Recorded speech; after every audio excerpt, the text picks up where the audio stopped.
जी नाजरीन, वेलकम कहते हैं आपको आज के इस प्रोग्राम में।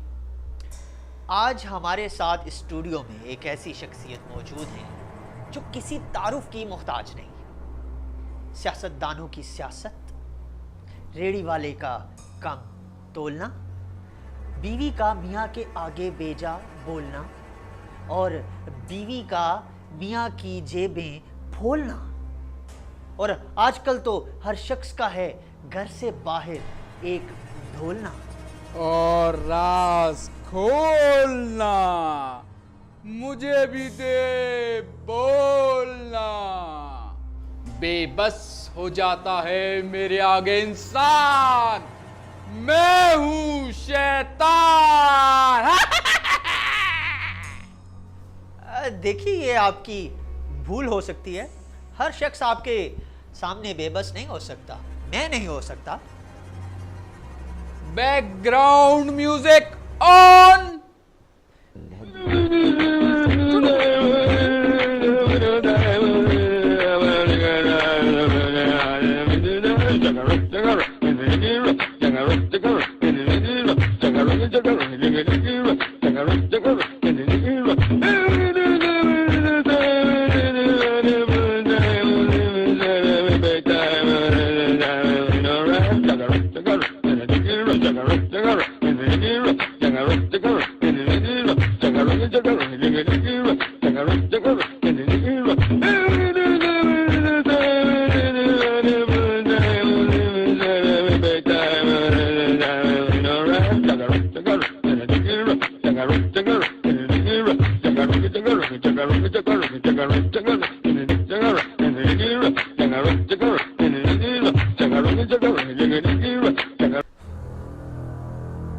नाजरीन, आपने देखा कि ये शैतान किस कदर ताकतवर है, किस तरह से इंसान को अपनी उंगलियों पे नचाने लग पड़ता है।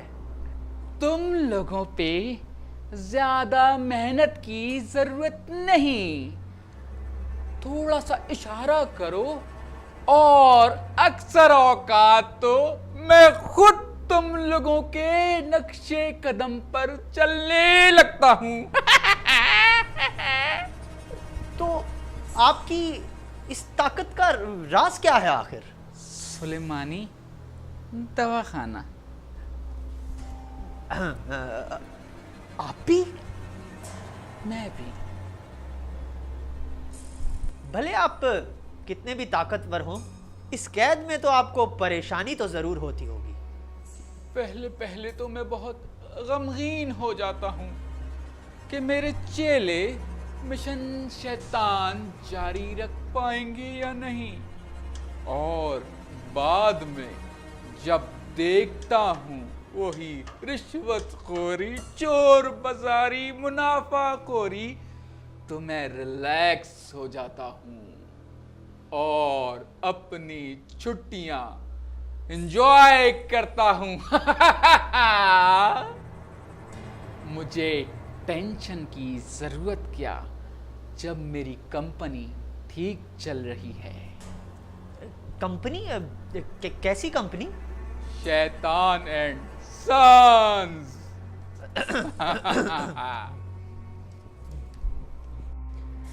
तो क्या आप बताना पसंद करेंगे कि आपकी पसंदीदा शख्सियत कौन सी है? कोई ऐसी शख्सियत जिससे आप भी मुतासिर होते हो? हाथ दीजिए अपना। दीजिए। अरे ये क्या कर रहे हैं आप? एंकर पर्सन्स हमारी पसंदीदा शख्सियत है। आपके प्रोग्राम देख के तो हम बहुत कुछ सीखते हैं। आप भी तो हमारे वाले काम कर रहे हैं ना? क्या मतलब है आपका कि हम शैतानों वाले काम करते हैं? आपको हमने शो में इसलिए बुलाया कि आप पर्सनल हो जाएं मेरे साथ। सच सुन के बुरा लगा आपको? आपको सच बोलने की जरूरत नहीं। हम लोग भी कहां कोई इतना सच बोलते हैं।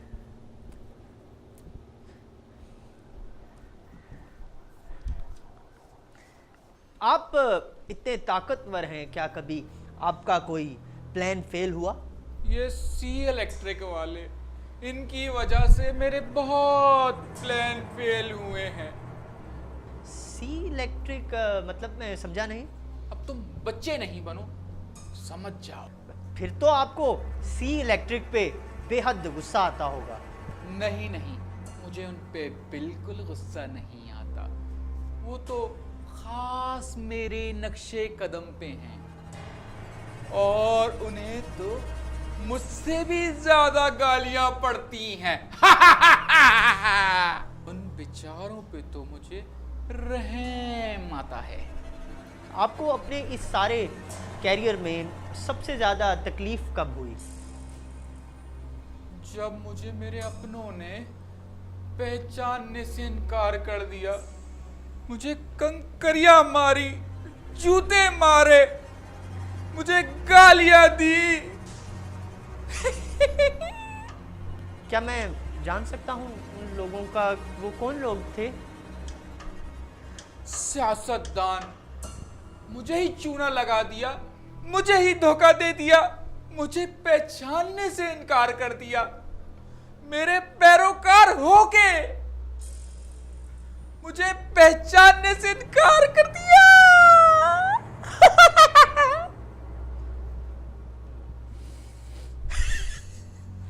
अरे शैतान साहब, आप तो इमोशनल हो गए।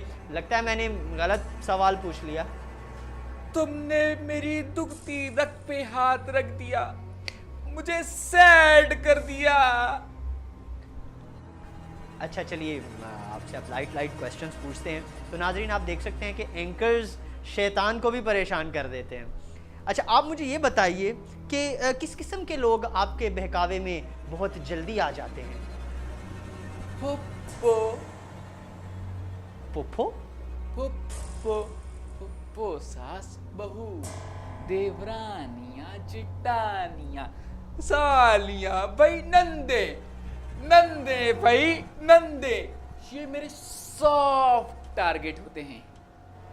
यानी कि काफ़ी प्लानिंग से चलते हैं आप। यानी कि पहले आप सॉफ्ट टारगेट पे अटैक करते हैं और फिर यही आपका आधा काम, यही टारगेट आपका आधा काम, बाकी ये करते हैं। बहुत शैतान हैं आप। हाँ, शैतान ही तो हूँ। देखो अपना काम कितनी ईमानदारी से कर रहा हूँ, मुझसे ही कुछ सीख लो। कोई ऐसा अमल भी है जो आपको बुरा लगता हो या जिन्हें देखकर आप तकलीफ महसूस करते हो? जब कोई किसी को रोजा अफ्तार करा देता है, घर में कुरान मजीद की तिलावत की आवाज आती है, लोग तरावियां पढ़ते हैं, 5 वक्त की नमाजें पढ़ते हैं, एक साथ घरों में अफ्तार होता है, अदालतों में इंसाफ मिलता है, मजदूर को उसकी मजदूरी पर वक्त मिलती है, पुलिस वाले रिश्वत नहीं लेते और मुसलमान एक दूसरे को तोहफे देते हैं, एक दूसरे से नफरत कम हो जाती है, एक दूसरे से फिरकावारियत खत्म हो जाती है, मुसलमान आपस में एक दूसरे को भाई समझने लगते हैं। ये सब देख के मुझे बहुत तकलीफ होती है, मेरा दिल खून के आंसू रोने लगता है। लेकिन टेंशन की बात नहीं, मैं रमजान के बाद डबल पावर से आऊंगा। तो नाजरीन, देखा आपने, शैतान उस वक्त बेबस हो जाता है जब हम सच्चे मुसलमान बन जाते हैं, क्योंकि हमारा दीन एक ज़िंदगी का ऐसा मुकम्मल ज़ाब्ता हयात है कि अगर हम अपने दीन पे अमल करने लगें तो शैतान बेबस हो जाएगा, हार जाएगा हमसे। हम आज अहद करते हैं कि हम अपने दीन की पाबंदी करें, अच्छे मुसलमान बनें। बहुत शुक्रिया नाजरीन, आप अपने कीमती वक्त में से हमारे साथ रहे। आपने देखा हमने शैतान से इंटरव्यू किया। नेक्स्ट वीक कोई और शख्सियत हमारे साथ होगी। तब तक के लिए अपना ख्याल रखिएगा। अल्लाह हाफ़िज़।